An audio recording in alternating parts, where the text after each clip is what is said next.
Every now and then, my brain, or maybe my spirit, catches on to an idea from something that I notice in the happenings around me. And then that idea becomes an obsession or maybe a revelation that won't let go until I think it through all the way to the end. So here I am thinking one of those through. Come along with me if you'd like. You see, the world we live in these days has become more and more automated. AI, artificial intelligence, is the soup of the day.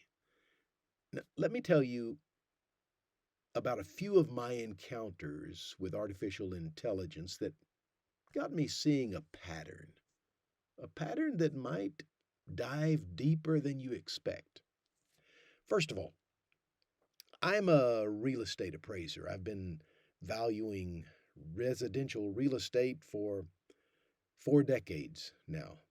There have been a ton of changes over those 40 years, but one of the biggest has taken place in just the past decade or so with the emergence of websites and apps that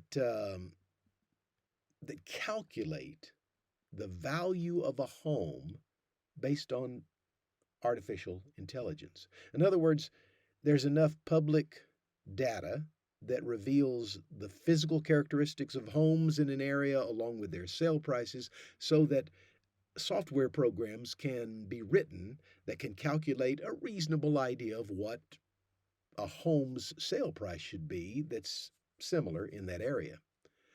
Now, notice I used the word calculate because what I do as an appraiser is not to enter a bunch of numbers into a spreadsheet and then calculate a price for a property. All of the same information used in the software programs goes into my process, but it's a lot more than just that. When I physically inspect a property, I see many things that simply cannot be seen by an artificial intelligence used in those programs. The specific location of a property, everything around it, along with its construction quality and extra amenities, are things that artificial intelligence will likely stumble over. Now, if every house were exactly the same, except for maybe square footage or bedroom count, bathroom count, AI might be able to replace an appraiser walking into that house. An appraiser will also know the ins and outs of the rules that underwriters use to accept or reject an opinion of value. The values produced by an AI don't have to fit into those rules. So, it's my opinion that the appraiser is superior to the artificial intelligence program to provide a true opinion of market value. Now, I'm an appraiser by day, but a voice actor, audiobook producer by night, and on the weekends. I absolutely love to bring words on the page to life through audio. So, one of the things I do is to produce multi voice, full cast audiobooks for works of fiction. In other words, I hire other voice actors to portray most of the characters in a novel while I do the basic narration. Most of those characters, most of those actors, I mean, are remote, with some being even across oceans from me. And most of the time, I can find enough voices to produce this kind of audiobook. But occasionally, I need a voice for just a few lines, lines that may not be super important to the story, but ones that my voice, even if I change it, just doesn't fit. Well, I started seeing ads for companies that use, you guessed it, AI, artificial intelligence, to provide voices for every age, gender, nationality. You just type in what you want the voice to say, and you can even adjust it for emphasis, etc. And voila, you have a virtual voice actor. So I tried a few of those and even purchased the one that looked best. But no matter how hard I tried to make it work, the voices never, ever sounded like an actual actor interpreting and speaking the lines.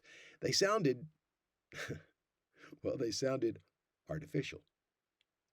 Suffice it to say, I'll be getting my money back for that program, some of which I can use to hire real actors.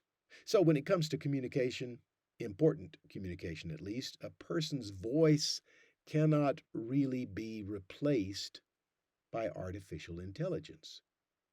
Next, my wife asked me to vacuum a rug in our living room this morning.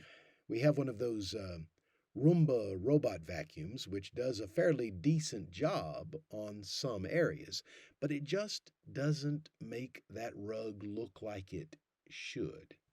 It picks up most of the obvious things, but when it's done, the rug doesn't look like something you'd want a visitor to your home to see. But when I vacuum it myself, carefully covering every inch while making straight sweeps, the rug looks beautiful, which makes the living room more beautiful and more inviting. So, as much as I'd like to think my little cleaning robot can replace me, there are times when it simply cannot. There are times when it takes the eyes of a person to make an area beautiful. The same could be said of the difference between an AI creating a piece of visual art or music, etc., and real persons doing the creating. One is random lines or notes, while the other is beauty.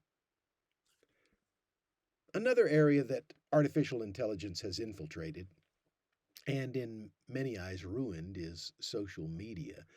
The algorithms that are used to decide for you what you are going to see and what you are going to hear on your social media platforms, those algorithms are AI, artificial intelligence.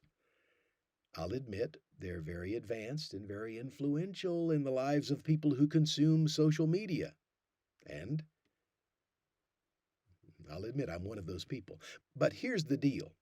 I've watched my friends on both ends of the political spectrum get caught up in their own little ecosphere, their own little bubble, where the only news they hear, the only opinions that get shared with them, only reinforce their already deeply held beliefs. And that leaves little room for dialogue.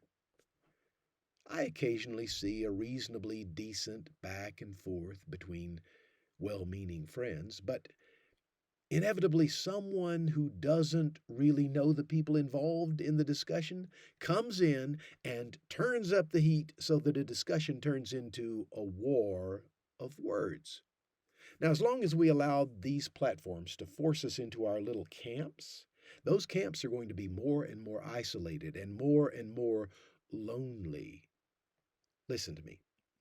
I have friends across that spectrum. So I know that some people watching this are on the far right and others are on the far left. I'm sure I don't agree with any of them on everything, but I want to say to both sides, stop it. When you see the other side as simply a set of beliefs or ideas that you don't agree with, they have ceased to be persons and have become simply the other. That is what has to stop. I simply do not know of anyone who was ever convinced to alter their political views or make a change in their life or question their belief systems because someone attacked them online. But I have seen people make some monumental changes in their life when someone, some person, through a text, a phone call, or a personal visit, actually approached that person that they know and love and told them that they love them enough to let them know they've gone off track and need to make some changes. Could it actually be that the presence of a flesh and blood person is more powerful than a post or a tweet, no matter how many times it's been liked or shared? Now, let's land this plane. What is the common denominator in all of these examples of the use of artificial intelligence? If you want to know the value of something, it takes a person to really provide that. If you want to be able to communicate in a way that does more than just say the words, it takes a person to really do that. If you want to create beauty in a physical area or even in your life, it takes a person to do that. And finally, it takes a person to get inside the little bubbles we live in to protect ourselves from things that challenge our thinking. And here's the deepest layer of all. There are many people who look at life and who look at our world and come to the conclusion that what we see is all there is. Living beings without intrinsic value, words that communicate without life underneath them, physical things without a sense of order and beauty, and little personal ecosystems that leave no room for dialogue and change. That may be enough for some people, but it's not for me. I believe in a world where every created being and every created thing has ultimate intrinsic value and worth. I believe in a world where words can be used to communicate life and truth. I believe in a world filled with the beauty of the physical world, the beauty of the heavens, the beauty of art, music, poetry, drama, a beauty that can be seen and heard and experienced by everyone. And I believe in a world where people can disagree and can dialogue with the other instead of demonizing them. Why do I believe this? Because I believe that before anything was created, the one who created those things decided that creation would not be valueless or lacking communication or without beauty or without the growth that comes through dialogue. And because of that, the Creator decided to, at the appropriate time, enter creation as a person. Because as a person, the Creator could show creation that every person has enough value to be worth dying for, and that it would not be enough simply to send down a book filled with artificial words to show people how to live. It would require coming and communicating as a person and saying, "Come, follow me. This is how you should live." And that it would not be enough to provide a cold, sterile world for created beings to live out their lives. No, it would have to be filled with beauty, beauty that all can experience. And it would not be enough to make everyone think the same things and believe the same things all the time without ever growing. No, it would take dialogue and debate and eventually coming in person to say, "You've heard that it was said, but I say to you." Many people use the term universe when talking about the ultimate source of everything. The universe set this up for me, or the universe didn't want this to happen, or whatever. And I suppose that's okay. But I simply can't do that because it takes the personal away. I believe that it is a person who tells me my value. I believe it's a person who speaks to me, not just through a book, but in many, many very personal ways. I believe it's a person who wants me to appreciate the beauty of creation. not only the original creation, but also the creations of immensely talented and valuable people. And I believe it's a person who steps into our little bubbles and says the most radical, against the grain things and expects us to drop our weapons and love our enemies. Why? Because that person loves us. What do I believe? I believe in incarnation.